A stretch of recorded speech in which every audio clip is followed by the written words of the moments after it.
አንድ ሷሊህ የሆኑ ወልይ ታሪክን ሁሌም እንትን ይለኛል ይገርመኛል ሳስታውሰውና እነዚህ ሷሊህ ሰው አላሁ ተባረከ ወተዓላ ፈተናቸው።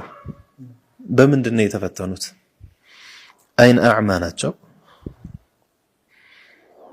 ሁለት እጅ የላቸውም፣ ሁለት እግር የላቸውም። ከዛ ጋር ሰውነት የሚበላ አኪላህ የሚባል በሽታ እንደ ጋንግሪን አይነት ያዛቸው።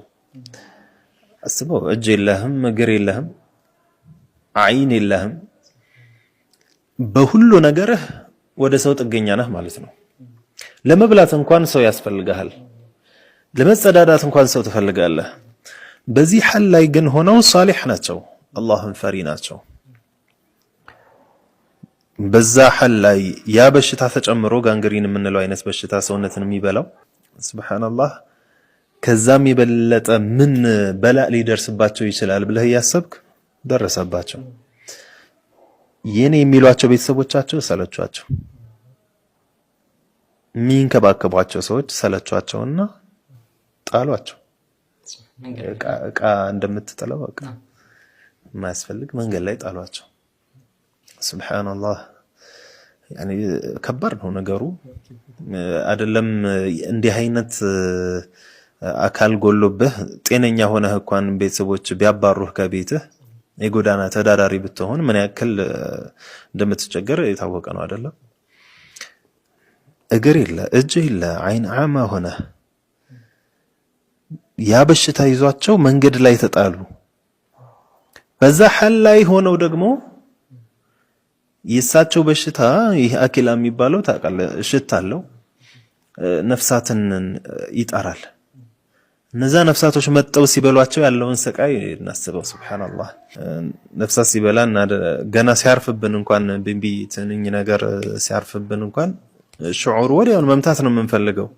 ሲበላን እንኳን እንዴት ነው እየቻልን እያየን መቼም አንበላትም አይደለም እንዴ? የሆነ ሳናስበው ራሱ ተኝተን እንኳን የሆነ ሰውነታችን የራሱን መልስ ይሰጣል። እሳቸው ግን ያንን የማያረግ አቅሙ የላቸውም። ሰውነታቸው እየተበላ ያንን የሚያስወግዱበትም እጅ የላቸውም፣ ቦታ እንዳይለቁ እግር የላቸውም። ምን ያደርጉ? በዚህ ሐል ላይ ያሉ የሆኑ ሰዎች በጎናቸው አለፉና አዩአቸው። አይተው ምንድን ነው ያሉት? ما أعظم بلاء هذا الرجل، የዚህ ሰውዬ በላኡ ምን ያክል ትልቅ ነው። በጣም ተገርመውባቸዋል፣ በጣም በላእ ላይ እንዳሉ። የሷሊሆችና የኛ እይታ ግን ይለያያል። መሰለኛ ቁስለ ሲነካልህ እኮ አዎ ብለህ ነው አንተ ብሶትህን የምትናገረውና የነሱ እይታ ግን ይገርማል። ልክ ያንን ቃል ሲሰሙ ምንድነው ያሉት? አልሐምዱሊላህ።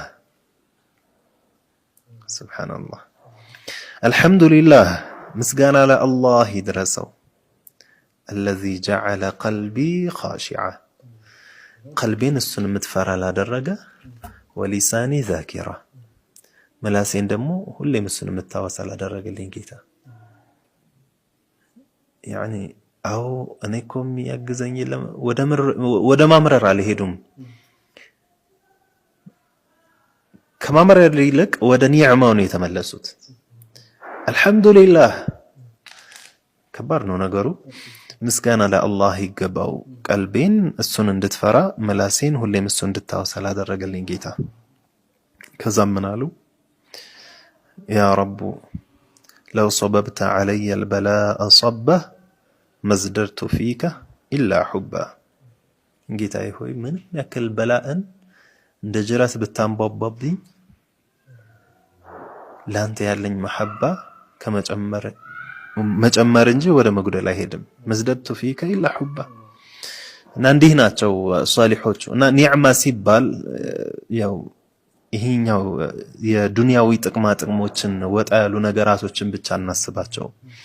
ኒዕማ እያንዳንዱ የተሰጠነው ነገር ሁሉ ኒዕማ ነውና